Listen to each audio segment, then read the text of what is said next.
if there's something that you like doing, it's something that a gift that's been given by God. Yes.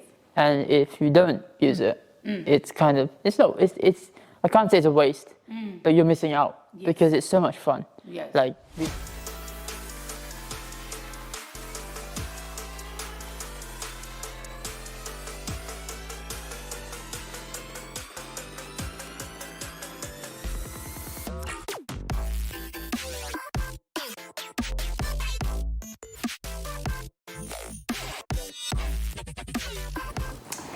Good morning, good afternoon, good evening, wherever you are. This is your girl Lisa Mwangi on it again. Where?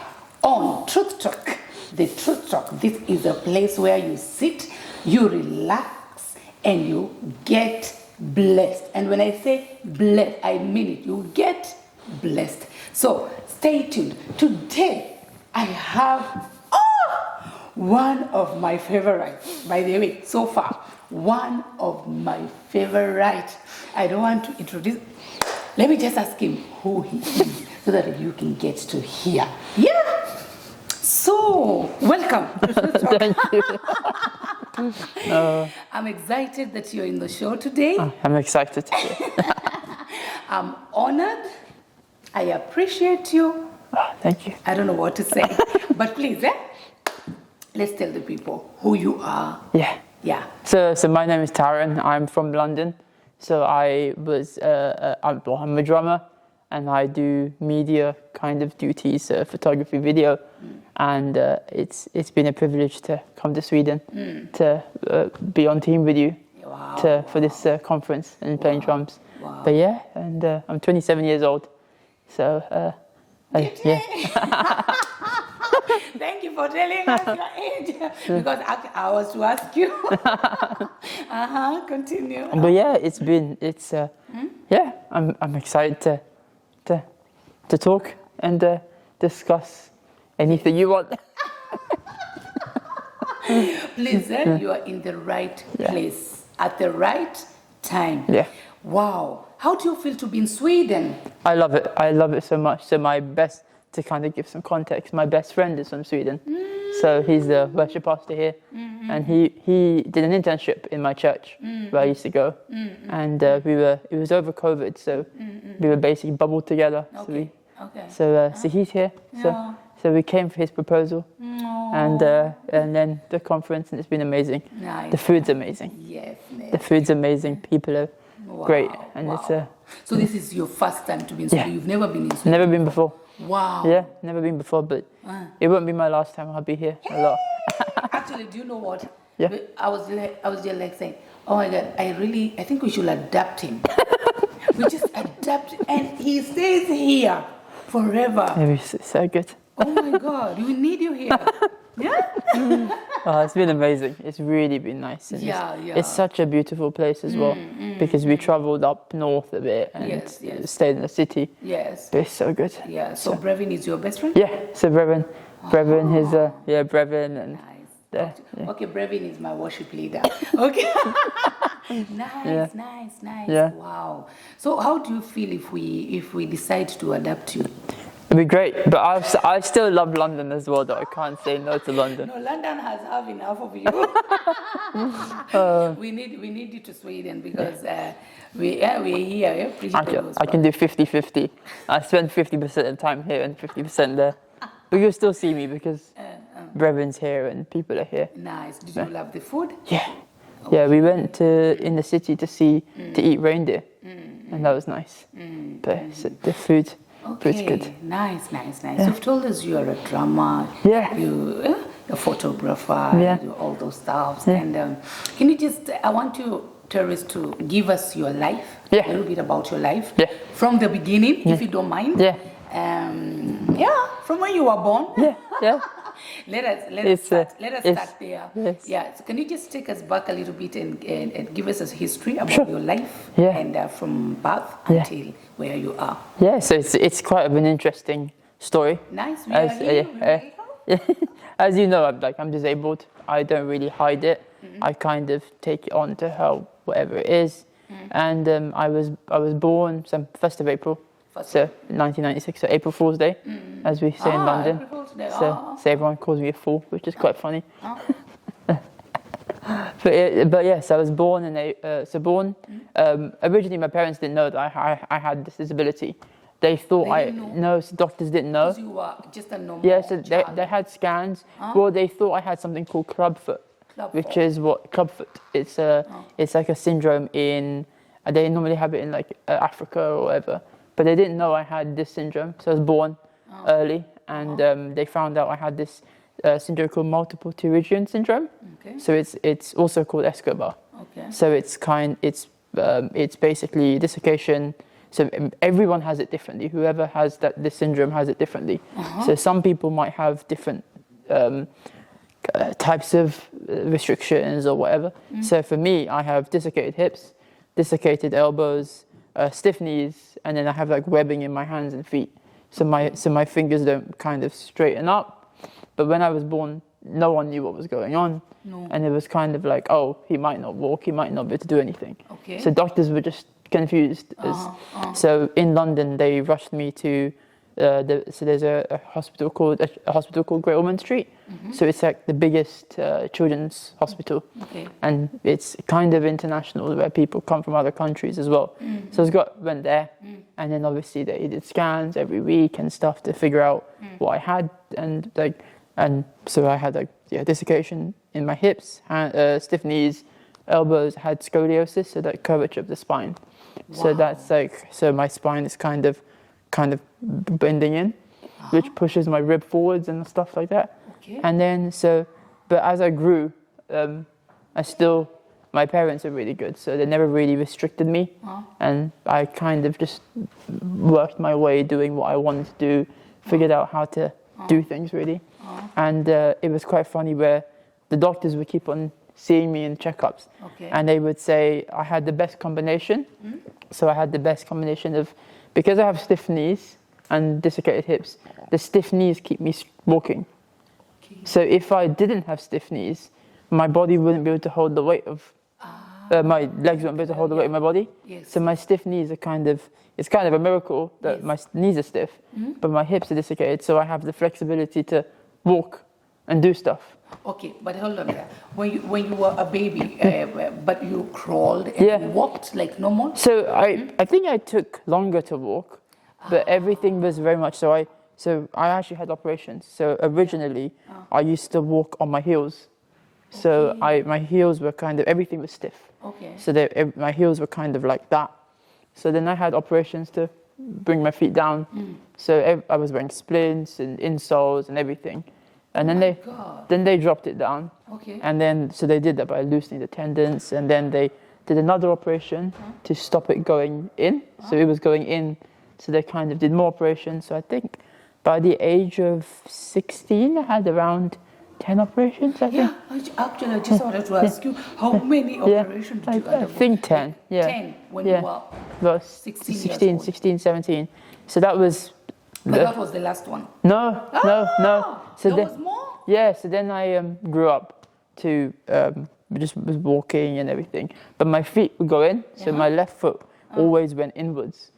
And then there was not much, doctors couldn't really do much. And they tried thinking of ideas of how to kind of fix it, because no one knew much about this disability. No. So no one, there was no research done, everyone has it differently. Yes. But then 2018, I met a doctor and they said, we have this idea to do this thing. Yes. And I immediately said yes.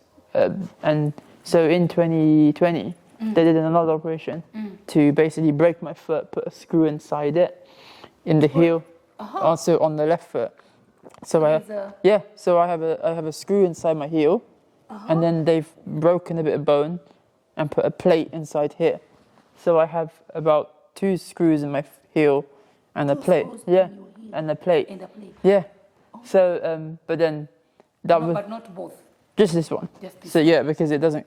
But which was it was actually, I would say, God's timing, because at that time I was working at the church which Bremen used to be at, and then I was off for supposed to be 7 months. Yes. But then because COVID happened, I was bored at home, so I started working again. Okay. Okay. So at that time, everyone was in isolation. I was at home with my foot in a cast. Okay, but let me rewind you. Yeah. Thank you so much, Yeah. Taryn. Let me rewind you a little bit. Yeah. So, do you have siblings? Yes. So my sister Yes. is perfectly fine. Okay. So okay. no- So it's only you and your sister. Yeah, me and my sister. And So how was it for you to, when you're growing up with your sister? Of course, she's fine. And when how was it? How was it for you? For me, was it was it challenging or was it? to be fair, not really, because Not I think really. I the school, especially talking about the school, I went to a really good school, and it was a normal school, so it wasn't a special needs school or anything. Okay. It was a normal school, but I think for me is, even though I might be different, I don't really let it affect what people might say. Oh my Or God. so it'd be quite funny where someone will come up to me and say, "Why do you walk like a penguin?" And I'll just make but I'll just make up a story that I fell off a tree or something, and they'll go laughing, but I don't really care. So I think for school, all my friends are normal. So but they would be. I kind of had attention as well. So when I had a cast, there'll be competitions of who can push me, and so they had to. I think in year 6, I don't know what year they'll be here, but that was the last year of primary school. They would. I had an operation, and they would have to. The teachers had to make a schedule of who was allowed to push me at lunchtime in my wheelchair, and then it was so kind of had the attention, which was nice. Wait,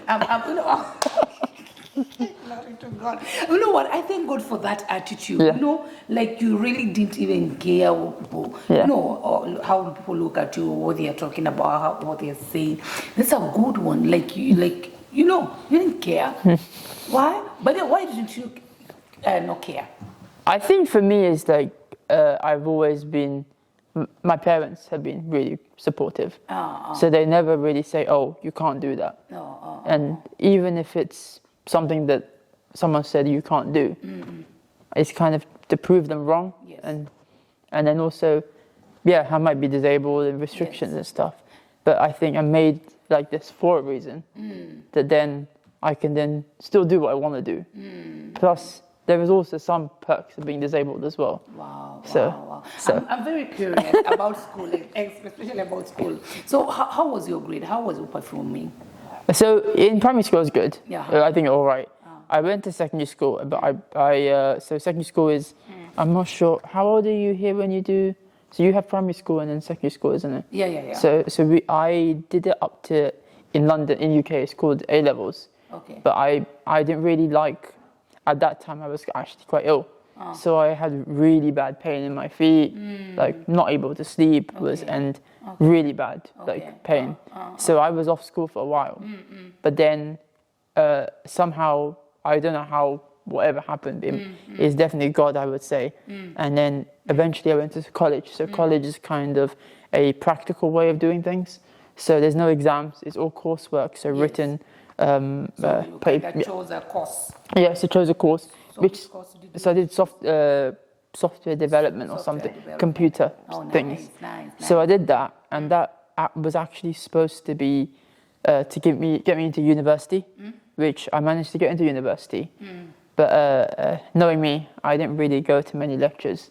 I spent more time at the church there, doing stuff at the church, than doing the university, because I just didn't enjoy the course. Okay. It was just too difficult. Okay. But then I spent so much time there in the church. The church was amazing. It's a student church, and then it was great because we would have Sunday services inside. So I'm not sure if they have it in Sweden. The university will have their own student union, which is kind of a place where they have nights out, parties, and like the bars and everything. And there's a long story which I kind of shorten. But someone from the church, so at that time, many years ago, no religious activities was allowed in the university. Okay. And a few students in one of the years had kind of this idea that God was planting something in this university. Yes. So they went around the perimeter of the university planting seeds, they say, and declaring that land for God. And then a few years later, it started happening, and everyone was starting to do things, and one specific girl from the church, who from a prayer meeting, would help people on nights out.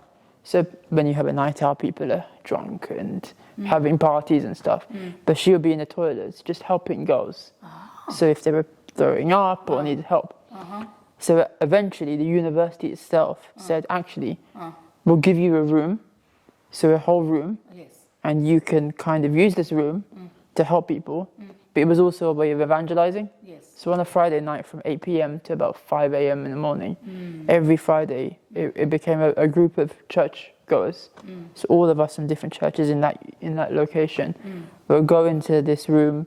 We would like worship and do commissioning, they say, and then we would just literally talk to people coming up to us and evangelizing if they asked us. And it was amazing. So the whole year I spent more time there doing stuff there for my degree.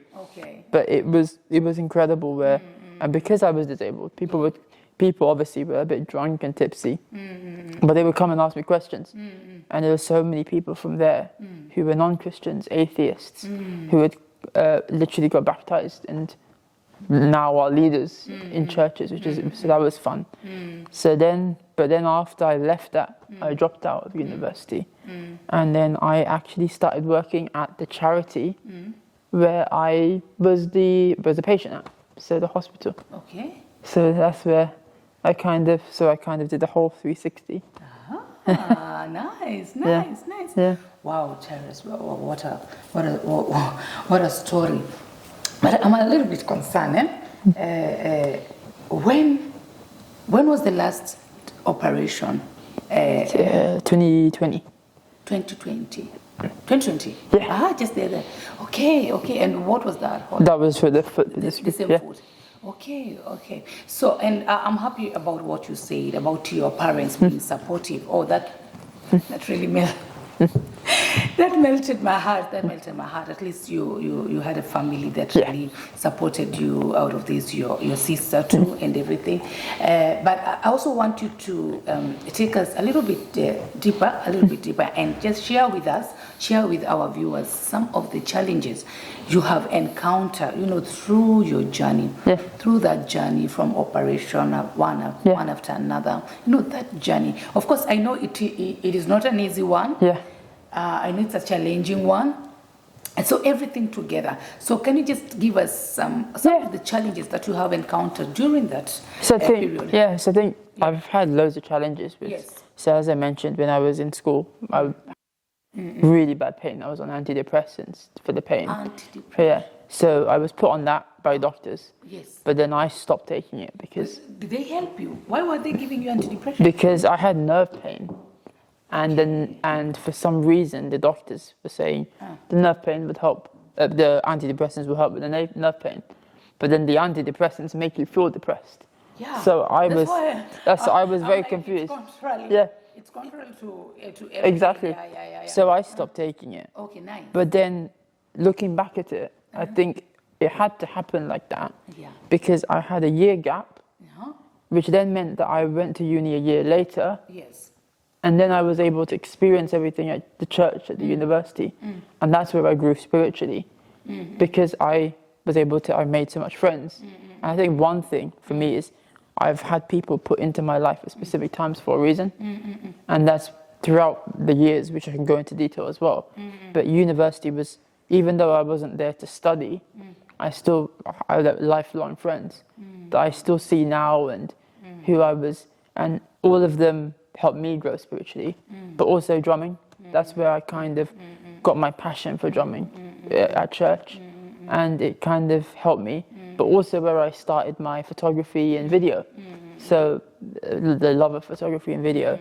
So it really helped me there, where if I didn't have that, a year of suffering with pain, then that wouldn't have happened. So most of, or rather, the biggest challenge you've gone through your life is just pain.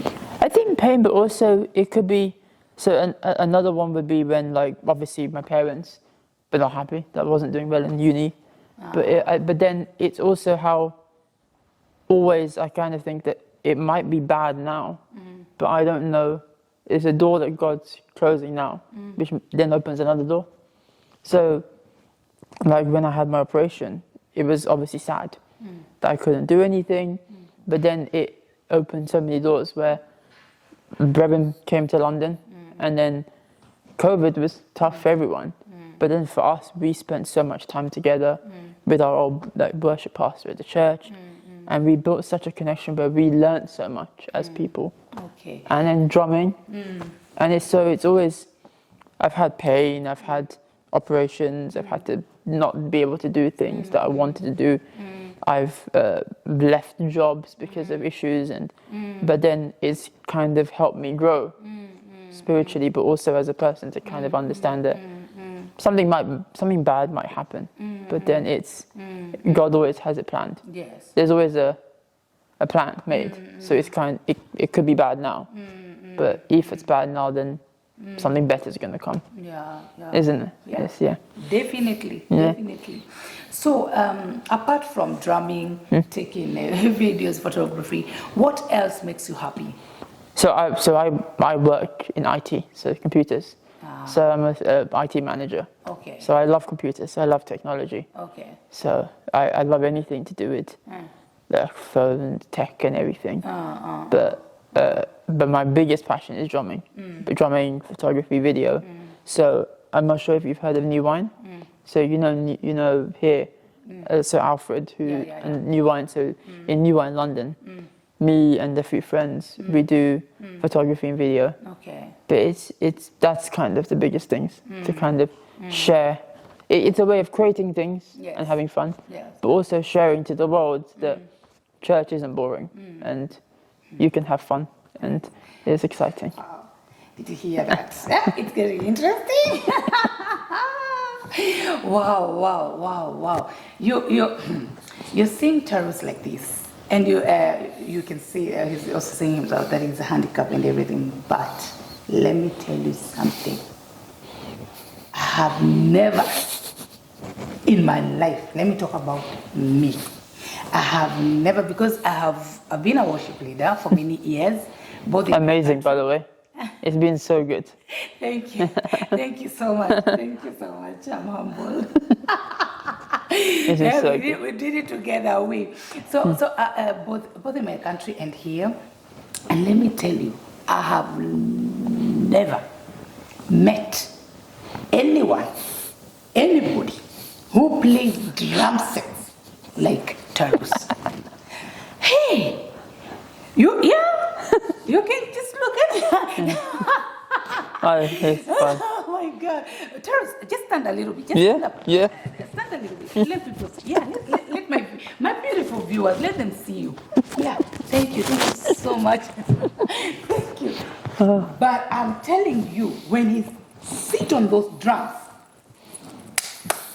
you will not believe it. You will not believe it.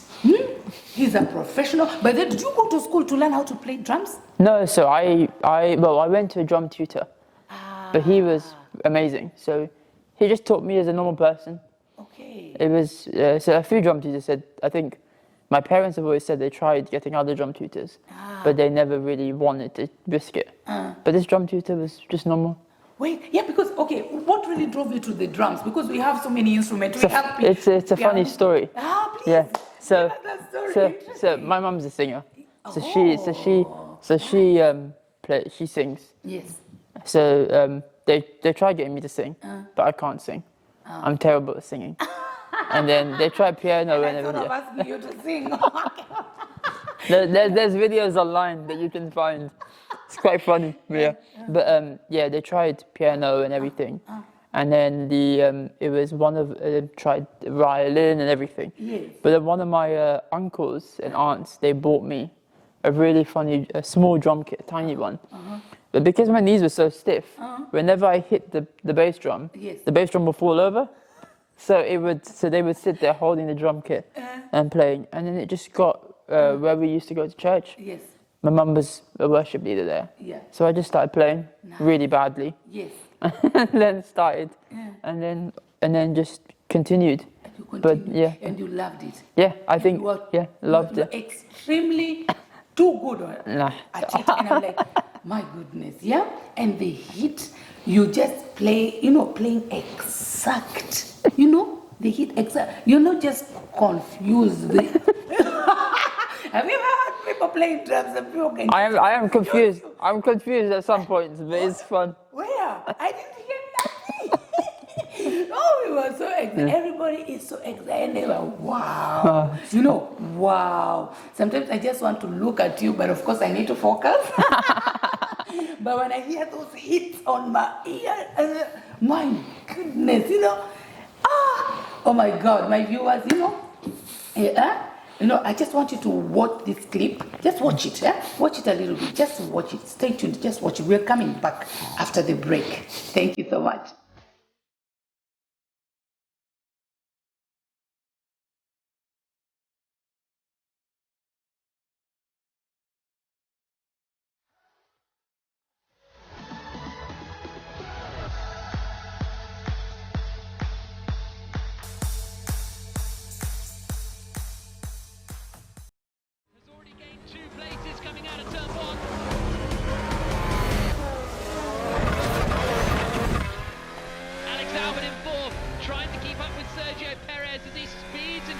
Ahead. Grosjean still making moves to try and gain places. Fuck.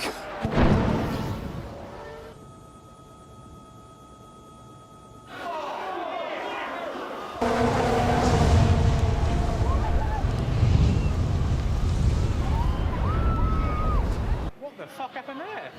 Fucking get him out. About 140 miles an hour. Fuck. This was a big one.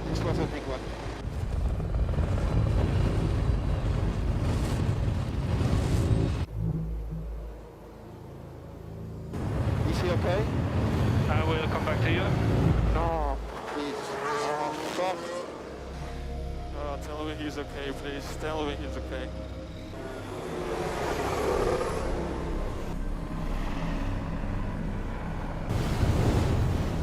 Welcome back again from that beautiful break, yeah? Now let's continue, Tarus. Yeah. Wow.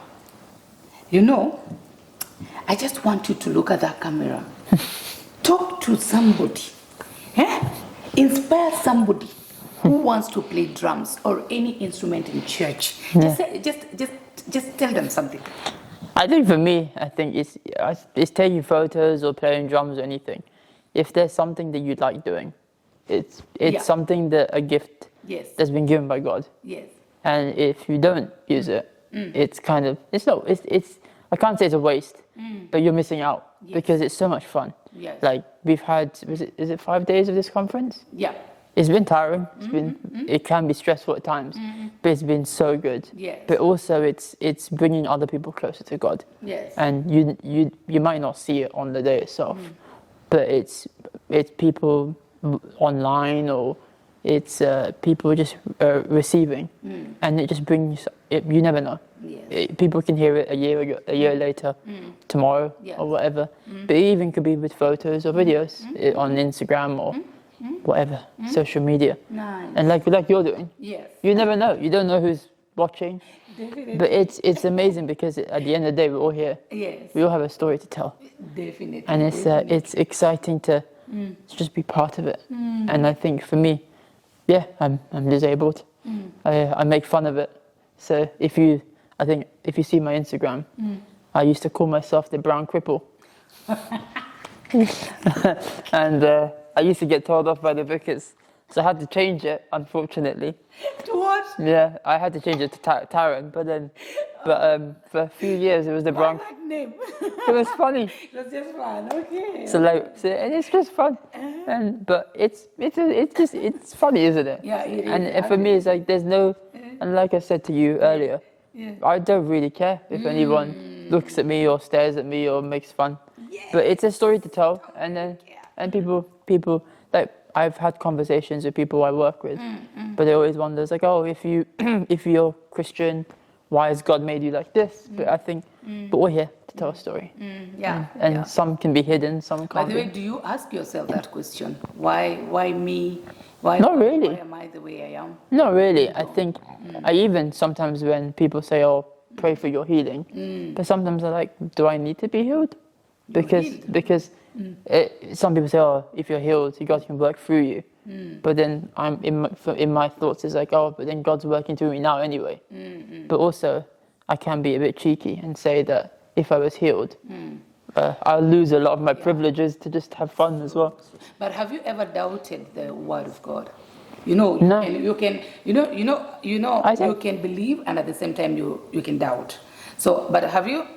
I don't think You I have. never doubted the word. I don't think what so. the word God of God would No. say Yeah. about healing.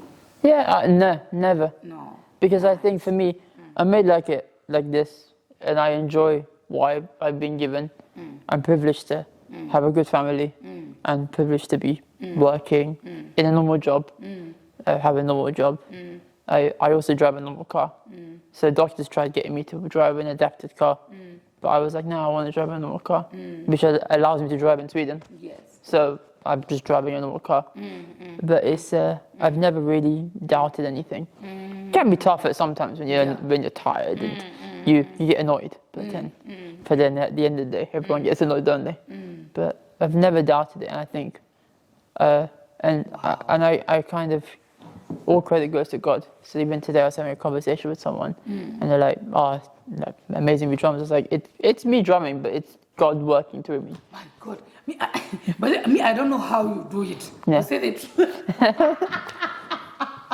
Yeah. I don't know how you do it. Yeah. But when you are there, I'm telling you, not only drumming, but you feel the presence of God in what you're doing. I'm telling you the truth. It happened to me. I was leading and you were playing and I felt, wow, I could It's fun. sense the presence of God, and the connection with the Spirit. Hey! But it's everyone though. Like it's a team effort, and Yeah, definitely. it's not just me as well. I think Yes, yes. we all did so well, Yeah, of and course. it's so fun. It's tiring. Like all of us are so exhausted. Yeah. But it's amazing to see a room full of people Yes. really receiving, Yes. and people being healed and prayed Yes, for, yes. and it's able to create the atmosphere. It's Yes. amazing, isn't it? Yes, it is. So for me, it's Wow. So, Taryn, I have a good question. Yeah. So, can you just tell us when exactly in your life did you decide to give your life to Christ Yeah. and to start the journey of salvation? So for me, I was always brought up in a Christian household. family. Oh, nice. So I was always going to church. Yes. But then when I was as a kid, Yes. I never really understood it. So I was kind of in that, I'm just going to church to tick a box Yes. to make my parents happy. But then, Your parents, yeah. And that's what most kids do. Yeah. I think even mine do like that. They just go to church to make mommy happy. Okay, we'll get there. But then when I went to university Yes. and I was able to meet friends, Yes. just I can't say normal people, but people have this kind of idea of Christian people being all holy and in robes and all this boring stuff. Yeah. But then it was just, we used to go out, like have pizza, do stuff together, and just I had, because I was disabled, I had the biggest room in the campus. So everyone would come to my room. I would be just singing worship songs until like 3 a.m. So you can sing. No, well, like I'll be playing drums. They'll all be singing. But yeah. Okay. But yeah, but it was just fun. And then I realized kind of how it was so important, and that I kind of gave my life then. But then also when I started working at the church a few years later with Brevin Okay. and the worship pastor, and that was when I was doing social media, so photography, video, and during COVID. It was incredible because it was a tough time for everyone, but we were creating worship videos every week, services online, and it was amazing to just see so many people online being spoken to, and creating that and being able to be part of it was incredible. And I think every year I've always experienced something.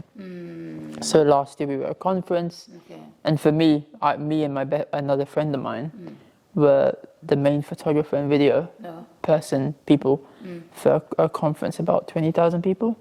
So for me, it's just incredible to think someone like me, disabled, doing stuff, to be trusted with that. Yes. And that was amazing. And now we're doing it in a few more weeks as well. So it's like, so I think for me, it's always having, so yes, parents pushed me to go to church, but now I choose to go to church. You choose to go to church. And it's something that I love. How old were you now when you made that decision that I think it'd be 18, 19. 18, 19. Yeah. That is now when you. Yeah, and I'm 27 now. And now you're 27. But it could be earlier than that. But it's just amazing to. I think people need to realize the church is not always boring. Yes. And there's so many churches around, and I think there's always stuff that you can be part of.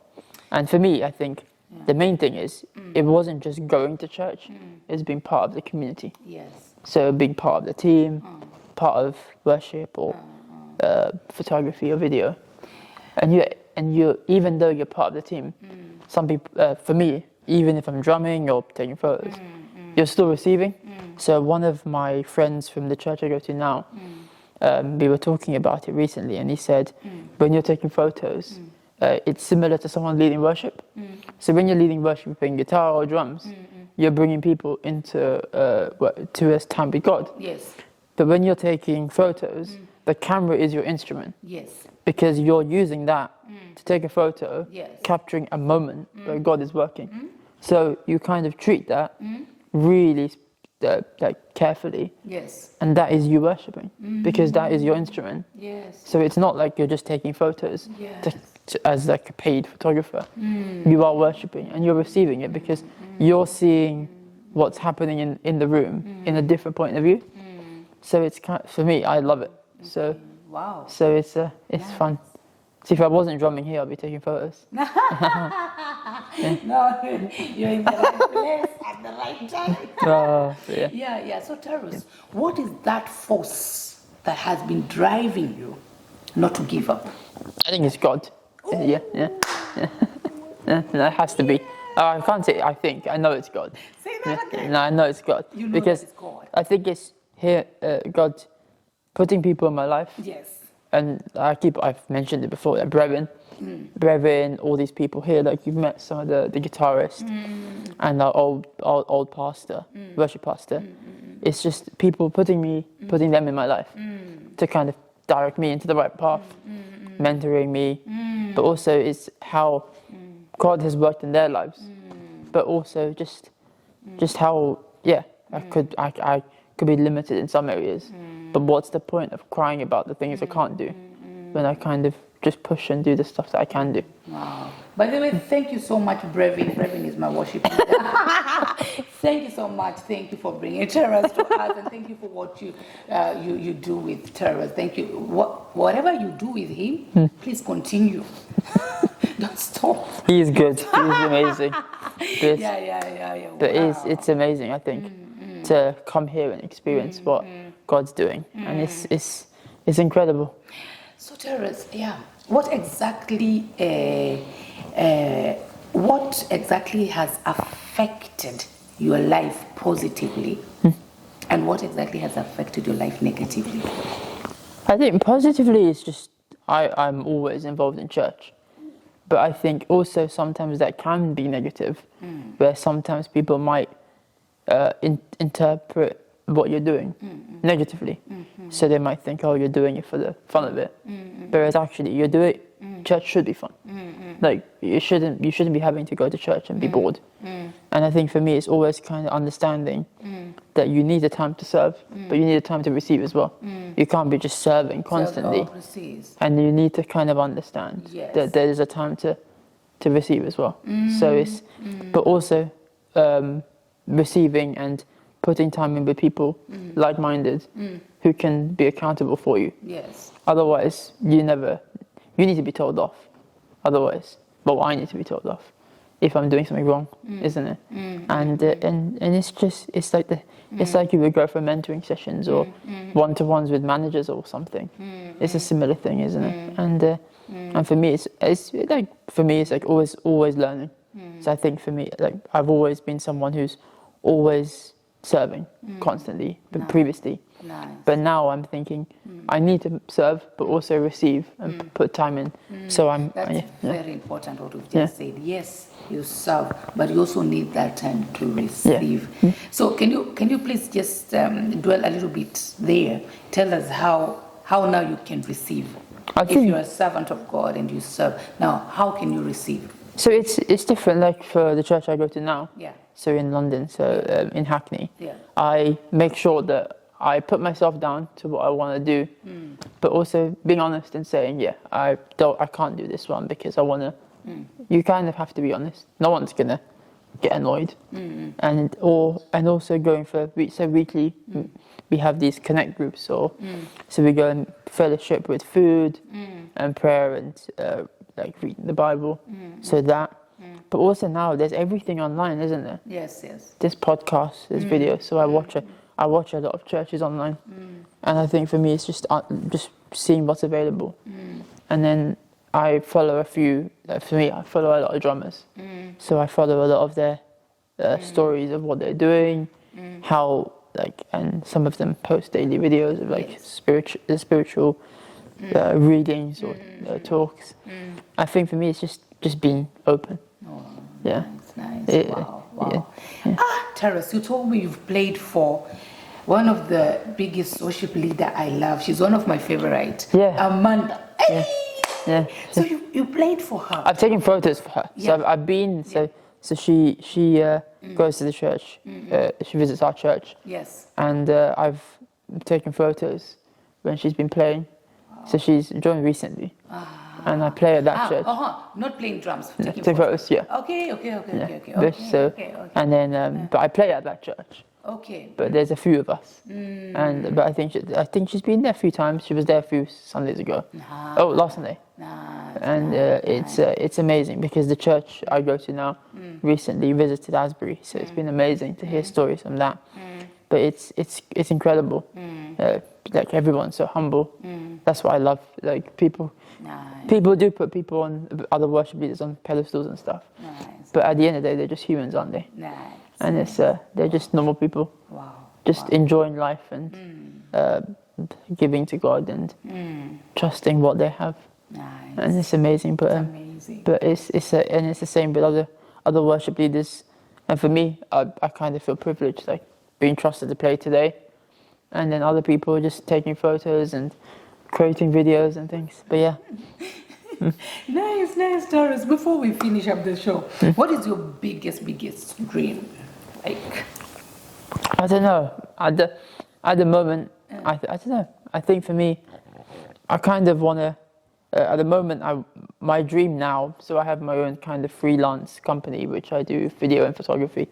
I kind of just want to use that to do more things with churches or organizations, which is slowly working. Which I think because like I'm doing from the conference, we did the photos and stuff for the conference last year, doing it this year, but also helping other people. So helping maybe local churches or local music artists to do photos and videos, but kind of use what I have to kind of help other people share the gospel or the love of God. And so it could be drumming, it could be that, but I really enjoy photos and videos and creating, editing and things. But yeah. Wow. Nice. So Taryn, give us your last shot before we close the show. Yeah, you can just look at that camera and give us your last shot. I just thank you for having a chat with me. It's been amazing. Yes. And like I said, it's been really, really fun to serve with you this week. And I'm excited to, I think everyone kind of just enjoy. Yes. I think we live in a world now where everyone could be complaining about things or upset about things. But I think once you kind of trust God, everything kind of gets put into place of actually what's important. Wow. And then once you kind of, I think for me with the trust I've given God, I know that if there's something bad that I need or what I want. If you give it, he'll give it to me when I need to. But yeah, thank you. Amen, Yeah. amen. Okay, look at that camera and speak to somebody who is in church. Yeah. And who wants to serve and is not serving. So what do you have to tell them? I would just say, just do it. Just do it. It's fun. Yeah, you have fun. Yeah. Just fun. Okay, you'll have fun. Just do it. You'll have fun. So thank you so much, Tarus. It was such a pleasure to have time with you and to sit down and to share about your testimony. And may God bless you Thank so you. much. And I hope to see you because we will adapt you anyway. You don't have a choice. Thank you so much. Thank you so much. Thank you. Yeah, I'm privileged. Thank you. Thank you so much, my viewers, for holding on and listening to this beautiful conversation. And I know that you have learned something, if not one thing, more things. Please, may God bless you. Keep on watching our videos and click that button of like, subscribe, and you share it. And God will bless you. See you next time. Bye.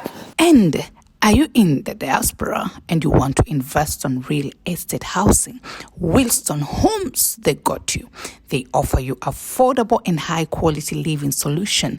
Wilston, healing the nation, one home owner at a time. And bila maneno mingi, Wilston is home. Wait. Do you want to get yourself a land? Optiven, a leading brand in the African real estate on lands.